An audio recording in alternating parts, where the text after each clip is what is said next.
అపోస్తలుడైన పౌలు గారు ఫిలిప్పీయులకు రాసిన పత్రిక 3వ అధ్యాయం 14వ వచనం అందరం కలిపి చదువుకుందాం. కొత్త నిబంధనలో 180వ పేజీ. క్రీస్తు యేసునందు దేవుని ఉన్నతమైన పిలుపునకు కలుగు బహుమానమును పొందవలెనని గురి యొద్దకే పరిగెత్తుచున్నాను. గురి యొద్దకు పరిగెత్తుచున్నానని పౌలు చెప్తున్నాడు. ఎందుకు? క్రీస్తు యేసునందు ఉన్నతమైన బహుమానం పొందాలని. ఏంటిది ఆయనకున్న గురి? పౌలుకున్న గురి ఏంటి? పౌలుకున్న గురి ఫిలిప్పీయులకు పుస్తకంలో కొంత కనిపిస్తుంది, తను రాసిన మిగతా పుస్తకాల్లో ఇంకొంచెం కనిపిస్తుంది. 3:9లో క్రీస్తును సంపాదించుకొని ధర్మశాస్త్ర మూలమైన నా నీతిని కాక క్రీస్తునందలి విశ్వాసం వలన నీతి అనగా విశ్వాసమును బట్టి దేవుడు అనుగ్రహించు నీతి గలవాడనే ఆయన యందు అగుపడాలి దేవుని ముందు అని. అదొక గోలు. రెండవది, ఏ విధము చేతనైనను మృతులలో నుండి నాకు పునరుద్ధానం కలుగవలెనని ఆయన మరణ విషయములో సమాన అనుభవం గలవాడనై ఆయనను ఆయన పునరుద్ధాన బలమును ఎరగాలి అని. ఆయన శ్రమలలో పాలివాడవుట ఎట్టిదో ఎరుగు నిమిత్తమును సమస్తాన్ని కూడా ఈ గురికి అడ్డొస్తుంటే నష్టము అని ఎంచుకుంటున్నాడంట. ధర్మశాస్త్ర విషయం అయితే ఈయనకి చాలా మంచి పాయింట్స్ ఉన్నాయి. ఈయనకి చిన్నప్పటి నుంచి ధర్మశాస్త్రంలో చక్కగా చదువుకొని మంచి గురువు గారి దగ్గర కూడా ఆయన నేర్చుకున్నాడు. 3వ అధ్యాయంలో 8వ దినమున సున్నతి పొందాను. 5వ వచనం, ఇజ్రాయేలు వంశపు వాడనై బెన్యామీను గోత్రంలో పుట్టి హెబ్రీయుల సంతానమై హెబ్రీయుడినై ధర్మశాస్త్రము విషయం పరిచయుడినై ఆసక్తి విషయంలో సంఘాన్ని హింసిస్తూ ధర్మశాస్త్రాన్ని బట్టి ఆ నీతిని బట్టి ఏ నింద లేనివాడిగా ఉన్నాను అంటున్నాడు. కానీ ఇప్పుడు అట్లా కాదు. ధర్మశాస్త్రాన్ని బట్టి వస్తున్న నీతిని బట్టి కాదు, క్రీస్తునందు విశ్వాసం వలన కలిగే నీతిని సంపాదించుకోవాలని, అంటే విశ్వాసాన్ని బట్టి జీవిస్తున్నాను. అంతకుముందు ధర్మశాస్త్రం అయితే చంపుతానికి కూడా చంపుతుంటే చంపండి, ఇంకెవరిని, ఎవరు ఈ కొత్త సంఘంలో ఉంటున్న వాళ్ళు ఎవరు, క్రీస్తుని వెంబడిస్తున్నారు ఎవరని ధర్మశాస్త్రాన్ని బట్టి వాళ్ళని చంపుతానికి కూడా వెళ్ళాడు. ఇప్పుడు అట్లా కాదు. క్రీస్తు కోసం విశ్వాసంగా జీవిస్తూ శ్రమనైనా పొందాలనే ఆలోచనకు వచ్చాడు. మన గురేంటి? అసలు ధర్మశాస్త్ర ప్రకారమైన నడిచే నీతి ఉందా? అంటే అబద్ధాలు ఆడకూడదు, అవతలాడికి మోసం చేయకూడదు, ఈ ధర్మశాస్త్రం అసలు ఆ నీతి ఉందా? ఇక విశ్వాసం వల్లనైన నీతి, ఇవి అబద్ధాలు ఆడకపోయినా మంచిగా ఉన్నా అవతల నుంచి శ్రమ వస్తుంది. దాంట్లో విశ్వాసాన్ని బట్టి మళ్ళా నువ్వు వాళ్ళతో పాటు లోకంలో కలిసిపోయి అబద్ధాలు ఆడకుండా క్రీస్తుని బట్టి నేను నడుస్తున్నాను అడవాల ఆలోచన, గురి పౌలుకుంది. సో ఈ గురి తప్పిస్తానికి రక్షణ పొందిన విశ్వాసుల జీవితాల్లో అపవాది లేకపోతే దేవుడు మనల్ని బలపరుస్తానికి అనుమతించే పరిస్థితుల్లో ఆయన తోడై ఉంటూ ఆ వచ్చిన శ్రమలో మనం సరిగా అర్థం చేసుకోకుండా గురి తప్పిపోవటం. సో మనం రక్షించబడింది క్రీస్తు యేసులో ఒక ఉన్నతమైన బహుమానం ఉంది. ఆ రాజ్యాన్ని మనం స్వతంత్రించుకోబోతున్నాం. మనం ఇక్కడ స్వల్పకాలం బతుకుతాం. క్రీస్తు యేసులో మహిమకరమైన పునరుద్ధాన జీవితం ఉంది మనకి. అందుకొని ఇక నేను పాపానికి చనిపోయాను అని ఎప్పుడు కూడా దాన్ని ముందు పెట్టుకుంటూ ఇది ఇంపార్టెంట్ అని గురి కలిగి జీవించటం మనకు చాలా జ్ఞానం అవసరం మనకి. సో ఎందుకంటే ఈ లోకంలో కొన్ని మంచిగానే అనిపిస్తాయి, లోకంలో కూడా కొన్ని మంచి ఉన్నాయి, అది ఈ గురిని తప్పించేవిగా కూడా ఉంటాయి. లోకంలో మంచివి ఈ గురికి కూడా అడ్డం రావచ్చు. మంచివి అయ్యాం చెడ్డవి కాదు. ఫస్ట్ చెడ్డవి మానటం ఆ లెవెల్కి అర్థమైతే ఇప్పుడు మంచి కూడా అడ్డు వస్తున్నాయి ఈ గురికి. ఫర్ ఎగ్జాంపుల్, ఈ లోకంలో బాగా సంపాదించాలా, అదే నా గురి, మంచి మార్గంలోనే. కానీ ఈ ఆలోచన ఉండదు వాళ్ళకి, అసలు ఉండదు. విశ్వాసంతో జీవించాలి, తడబడతారు, కోపం వస్తుంది, కొన్నిసార్లు తిట్టడము. కానీ ఆ విషయంలో బాగా సంపాదించాలా, ఆ గురి గురించి చెప్పట్లా పౌలు. కానీ సంపాదించాలి, ఎందుకంటే సంపాదన లేకపోతే మనం పేదవారమై సంఘానికి దూరం అయిపోతాం, రావటానికి అనుకూలుతున్నాం. అది ఆ జ్ఞానం అవసరం. కానీ అది కాదు మన గురి, ఇదై ఉండాలి. బాగా చదువుకోవాలా, మంచిది చాలా. కానీ నువ్వు ఇక బైబిలే తీసి ఓపెన్ చేసి చదవకుండా ఇక దాంట్లోనే వెళ్ళిపోయావనుకో, అది నీతో రాదు అసలు.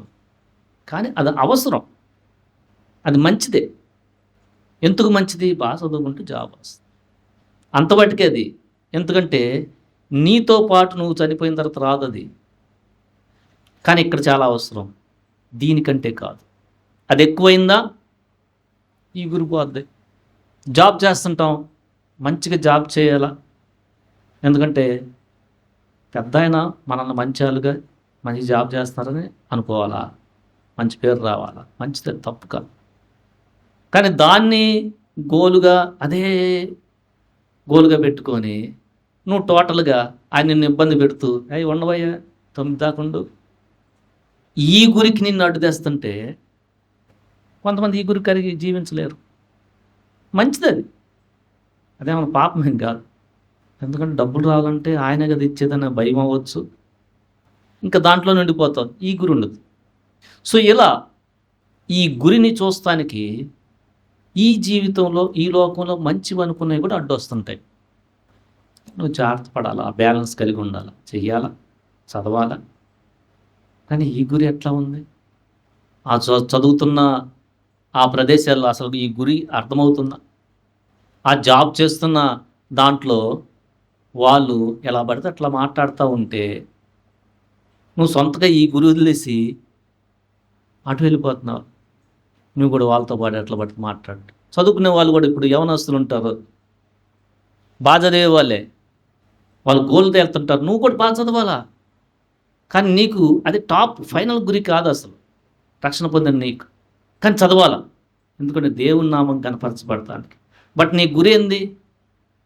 వాళ్ళు ఎట్టబడితే అట్ట మాట్లాడతా, లోక సంబంధమైన వాటిలో వాళ్ళు ఆనందిస్తూ ఉంటే నువ్వు జాగ్రత్తగా ఉండాలి. సో ఈ లోకంలో మంచిది అనేది కూడా ఈ గురికి అడ్డు రావచ్చు. అసలు ఈ గురి, పౌలుకున్న గురి మనకుందా? అసలు మన గురి ఏంది? ఎందుకు రక్షణ పొందాం? మన గురి ఏంది అసలు?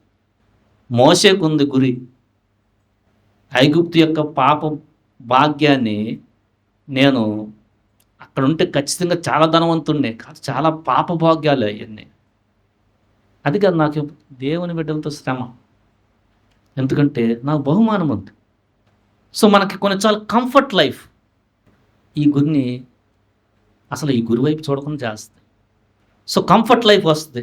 జాబు లేనప్పుడు కొంతమంది అయ్యా ప్రార్థన చేయ్యా, జాబ్ వచ్చిన తర్వాత వాళ్ళకి శాలరీ పెరుగుతుంది, వాళ్ళ కంఫర్ట్ లైఫ్ ఎక్కువైతే ఈ గురి అసలు ఉండదు. వాళ్ళు స్లోగా ఎట్లా ఉంటారంటే, శరీరంలో హ్యాపీగా జీవిస్తున్నాం, అవతలాలను మన భలే సంపాదించుకున్నాం అంటున్నారు. ఇది అసలు ఉండదు. ఇంకా విశ్వాసాన్ని బట్టి జీవించాలి, శ్రమను పొందాలి, ఇంకా అసలు ఉండదు. సో రక్షణ పొందింది ఎందుకు అంటే, ముఖ్యంగా మనకి క్రీస్తు యేసులో మనకు ఉన్నతమైన బహుమానం ఉంది, అది శాశ్వతమైనది. దాన్ని సంపాదించుకోవాలంటే మొట్టమొదటిగా పాపము విషయమైన వచ్చే ఆ ప్రేరేపణ నుంచి ఫస్ట్ ఆ లెవెల్లో బయటకు వచ్చేయాల.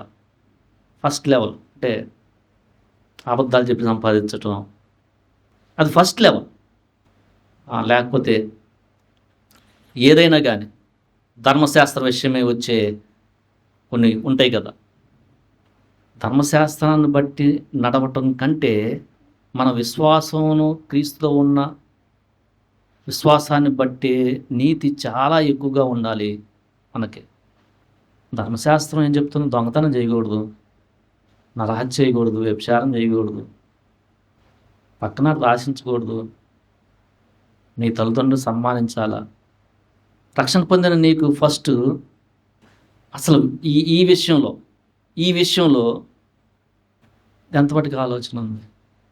పక్కనాడు ఆశించకూడదు. రక్షణ పొందిన తర్వాత పక్కనాడిది ఆశించాలి అనే ప్రేరేపణ కొన్ని వస్తుంది. స్థలాలో, ఇల్లులో, లేకపోతే పొరుగు అని భార్య, భర్త వస్తాయి. జాగ్రత్త ఉందా?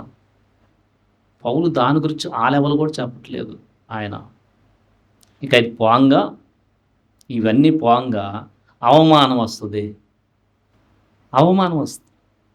ఎందుకంటే లోకము ఆత్మ సంబంధమైన విషయాలను చాలా తక్కువగా చూస్తుంది. మన క్రీస్తుని బట్టి ఎల్లప్పుడూ మనం ఆ పాట పాడాము.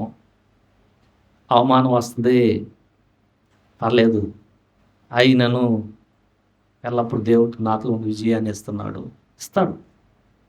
ఆగ్రహింపు ఉందా? అవమానం వచ్చిందనుకో, ఈ గురి ఉండదు, ఇంకేంటిది అవమానం. పౌలుకు కూడా చాలా అవమానాలు వచ్చినాయి.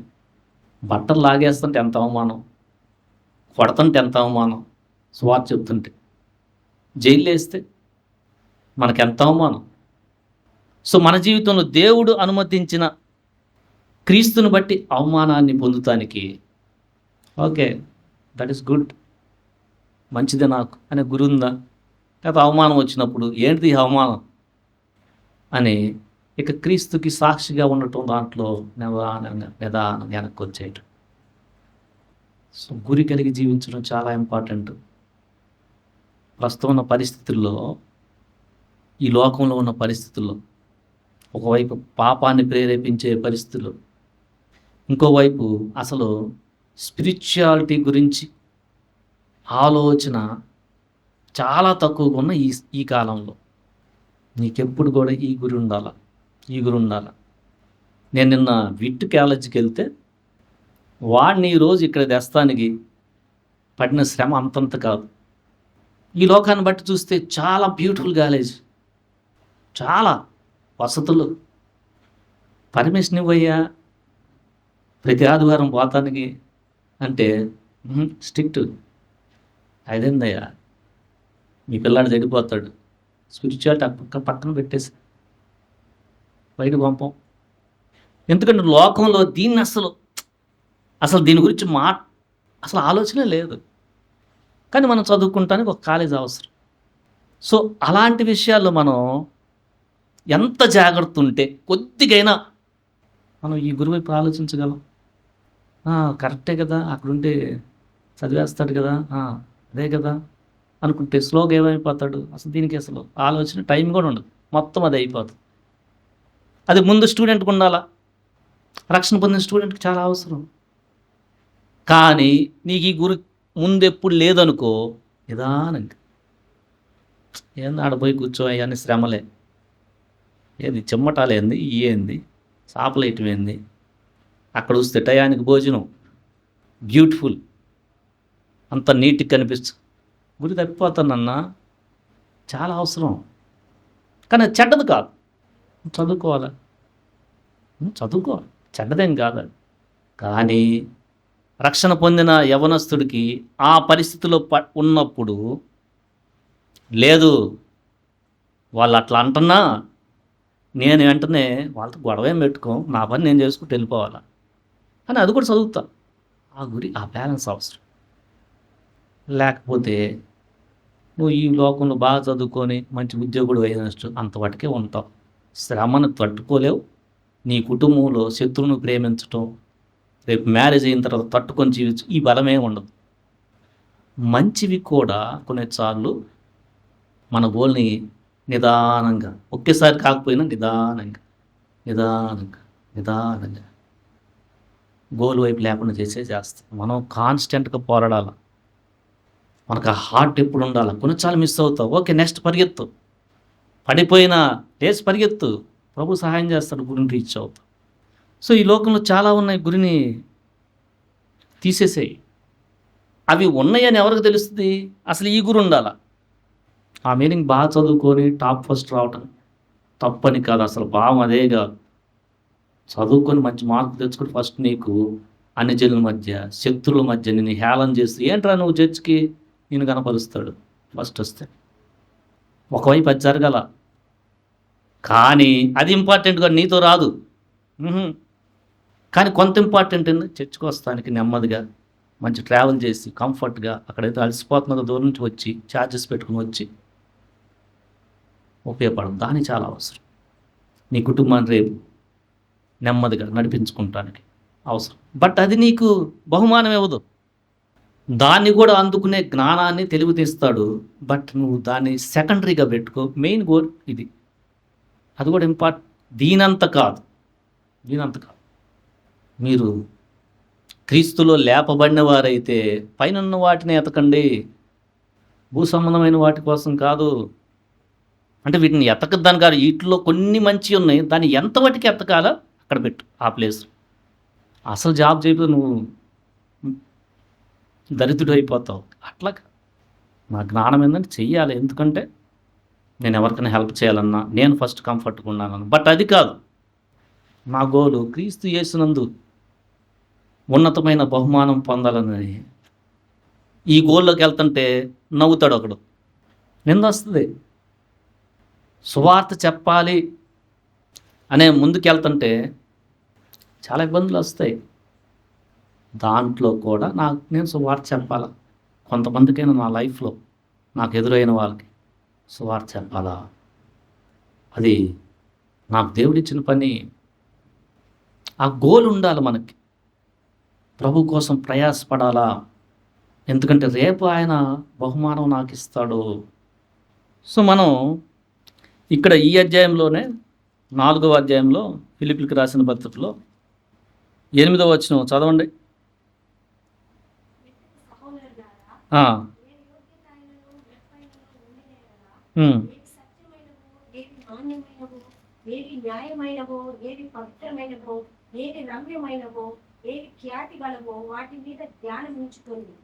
అది గురి. ధ్యానం ఉంచుకోవటం అంటే దాన్ని ఆలోచన చేయటం.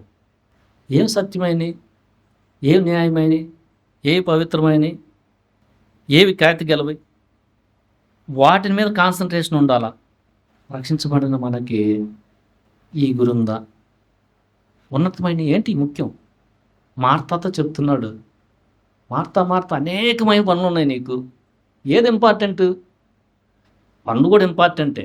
నువ్వు వచ్చిన వాళ్ళకి ఆతిథ్యం ఇవ్వాలి, వాక్యం మర్చిపోతా వింటాం, మరియ దాన్ని ఎందుకుంది, అది ఇంపార్టెంట్, ఉత్తమమైంది. కానీ అది కూడా ఇంపార్టెంట్. అదేమి పాపానికి సంబంధించింది కాదు. అలానే చదువు, ఉద్యోగం, ఈ పాపాలు కాదు. దేవుని వాక్యానికి దూరమయ్యే అంత విపరీతమైన చదువు, విపరీతమైన జాబు, విపరీతమైన పనులు, ఈ నీకు డేంజర్.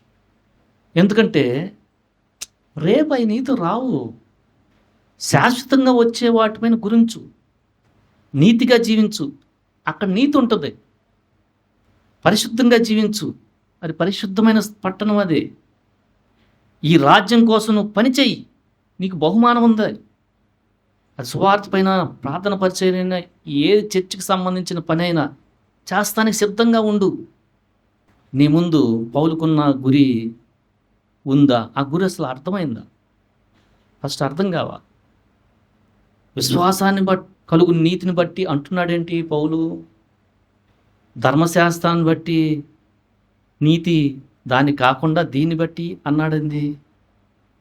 అంటే జీవితంలో దేవుడు అనుమతించిన పరిస్థితి, ఏ పరిస్థితి అయినా దేవుడు నాతో ఉన్నాడు, నేను పాపం చెయ్యను, ఇది శ్రమే, ఎప్పుడు అది ఉంటుందని కాదు, కానీ ఈ సమయంలో కూడా నేను జాగ్రత్తగా ఉంటాను, నా దేవుడు నాతో ఉన్నాడు, పక్కనాలు నవ్వుతారు, నేను తడబడను.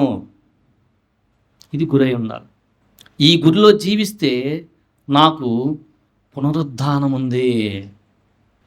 క్రీస్తు యేసుతో వచ్చినప్పుడు నేను మహిమా శరీరాన్ని గ్లోరిఫైడ్, అది శాశ్వతంగా ఉంటుంది.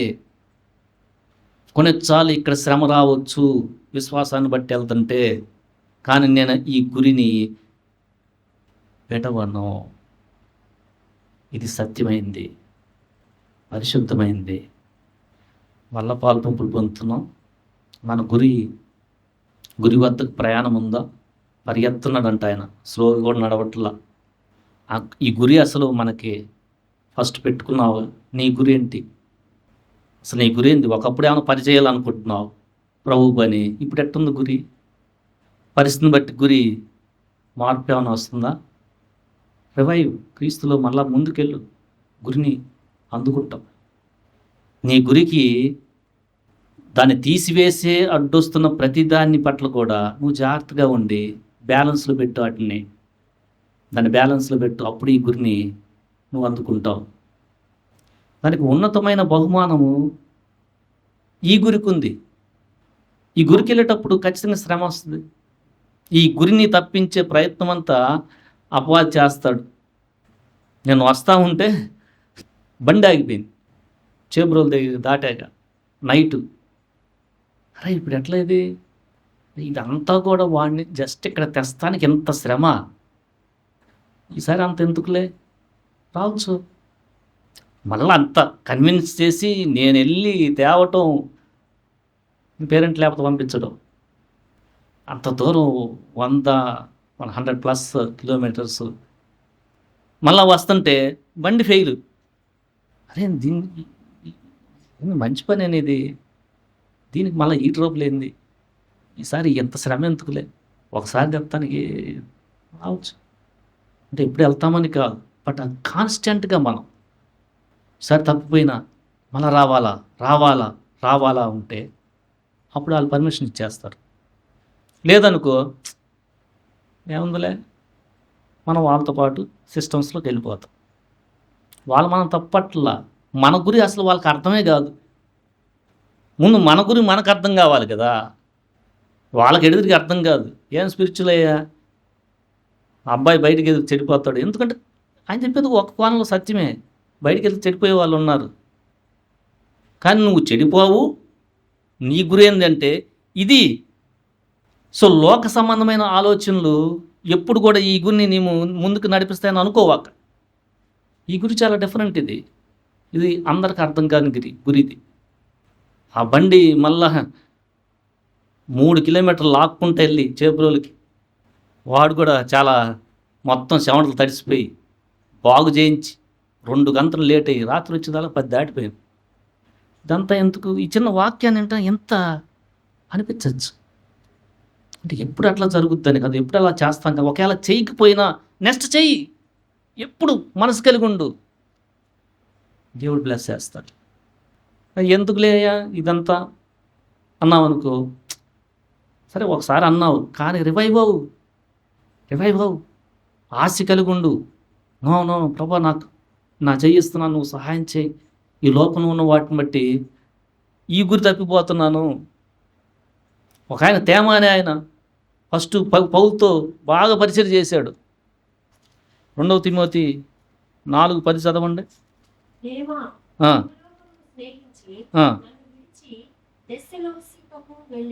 యెహోలోకాన్ని స్నేహించేవాడికి అయిపోయాడు ఆయన. ఫస్ట్ పౌలుతో పరిచయం చేశాడు. యెహోలోకాన్ని స్నేహించి నీ జీవితంలో ఏయన్నా అడ్డు వస్తున్నాయా? యెహోలోకంలో ఏంటంటే లోకంలో శరీరాశ, నేత్రాశ, జీవపుణ్యం చాలా ఉన్నాయి, ధనం ఉంది. ఇవన్నీ కూడా ఫస్ట్ బాగానే పరిచయం చేస్తావు, సడన్గా వాటికి చిక్కచ్చు, గురి తప్పిపోయినట్టే. శరీరాశులకి సంసోను చిక్కాడు. తను దేవుని చేత అభిషేకించబడిన వ్యక్తి, చివరికి ఏమయ్యాడు? గురి తప్పిపోయాడు. ఎక్కడొచ్చింది ఆయనకి ఇబ్బంది? ఒక ఆడమనిషి నుంచి వచ్చింది. ఒకవేళ వచ్చినా తెలియాలిగా, ఇంకా తప్పు, వెళ్ళిపో, అక్కడే ఉండిపోయాడు. సో మన జీవితంలో క్రీస్తు యేసులో ఉన్న లక్ష్యము చాలా జాగ్రత్తగా ముందు పెట్టుకోవాలి. ఎప్పుడు ఏంటి మై గోల్ ఏంటి? తిమోతితో చెప్తున్నాడు. సో సువార్త పరిచయం చేస్తానే ప్రయాసపడంటున్నాడు. మనము అలయక విసుగ చెందక మేలు చేస్తే తగిన కాలంలో పంట కోస్తాం. కానీ అలుపు వస్తుంది. అలయక అన్నాడంటే 2 రోజులు చేస్తాం. ఈ లోకం ఎవడరా నిన్ను ఆలోచన, ఎవరు నిన్ను హానర్ చేయట్లేదే అపవాది పెడతాడు. అంటే దేవుడు రమ్మరు పెట్టేస్తాడు. ఎవరు హానర్ చేయట్లేదే ఇంకా చేయను. కానీ ముందు ఆలోచన ఏంటిది, హానర్ కోరుకుంటున్నానేంటి, అరే ఇది అపవాదే క్రియ, నేను ఇంకా చెయ్యాలి. ఎందుకంటే ఇక్కడ బహుమానం ఎవరో చేదు ప్రభు. తగిన కాలం రేపు ఆయన వచ్చినప్పుడు పంటకు వస్తాం. కానీ ఈ గురికి అడ్డు చాలా వస్తాయి. మన స్వయమే వస్తుంది. ఎంత చేస్తానో ఎవరు చెప్పుకోవట్లేదే. ఆ జ్ఞానము మనకు కాన్స్టెంట్గా ఉండాల. ఏంటిది ఇంకా ఈ భావాలు వస్తున్నాయి. ప్రభు నన్ను బలపరచు. నువ్వు సిలువ కార్యాన్ని ఎలా చేసావు, తండ్రి కుడిపాసమైన ఆశను. ఈ మాట కూడా చదువుకుందాం. హెబ్లికి రాసిన పత్రిక 12వ అధ్యాయంలో చదవండి ఫస్ట్ నుంచి. ఇంత గొప్ప సాక్షి సమూహము మేఘము వలె మనలను ఆవరించి ఉన్నందున మనము కూడా ప్రతి భారమును సులువుగా చిక్కులు పెట్టు పాపమును విడిచిపెట్టి విశ్వాసములకు కర్తయు దానిని కొనసాగించువాడునైన యేసు వైపు చూచుచు. ఆయన గురించి ఆలోచించు. ఈ గురిలో నీకు బలహీనతలో సహాయం వస్తుంది. ఆయన మన బలహీనతను ఎరిగిన వాడు, ప్రధాన యాజకుడు. యేసు వైపు చూచు పరుగు పందెంలో కొనసాగించు. ఆయనతో పాటు ఓపికతో పరిగెత్తు. చదవండి తర్వాత. మన ఎదుట ఉంచబడిన పందెములో ఓపికతో పరిగెత్తుదము. ఆయన తన ఎదుట ఉంచబడిన ఆనందము కొరకై ఆయన ఆనందం ఏంటి? యేసుక్రీస్తు తన ఎదుట ఉంచబడిన ఆనందము కొరకై. ఏంటిది ఆయన ఆనందం? ఈ కార్యం వలన అనేకులు రక్షించబడతారు. నేను రేపు తండ్రి కుడిపార్శ్వన కూర్చుంటా. అవమానం వచ్చింది, ఉమ్మేశారు, బట్టలు తీశారు, నిందలేశారు, దయ్యం పట్టిన వారు ఉన్నారు, సమరుడు అన్నారు. ఇందాక మనం పాట పాడాం, పూజనీయుడు యేసు ప్రభు అని. కానీ ఆయనకు ఒక ఆనందం ఉంది, మనకు కూడా ఆనందం ఉంది. ఏంది? మన ప్రభుతో సదాకాలం ఉంటాం, ఆయన బహుమానాన్ని ఇస్తాడు. ఇది మన ఆనందం. ఈ ఆనందం మన గురి కంటిన్యూ చేస్తానికి ఉపయోగపడుతుంది.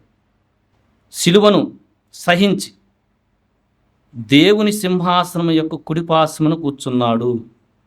ప్రభువుతో సదాకాలం ఆయనతో పాటు ఆయన రాజ్యంలో మనం జీవ కిరీటం, మహిమా కిరీటం మనకు ఆయన ఇస్తాడు. నీతి కిరీటాన్ని ఇస్తాడు. విశ్వాసాన్ని చివరిదాకా కాపాడుకుంటే మనం ఈ గురిలో ముందుకెళ్ళటానికి ప్రభు మనకి కృపను అనుగ్రహించును గాక. ఆమేన్.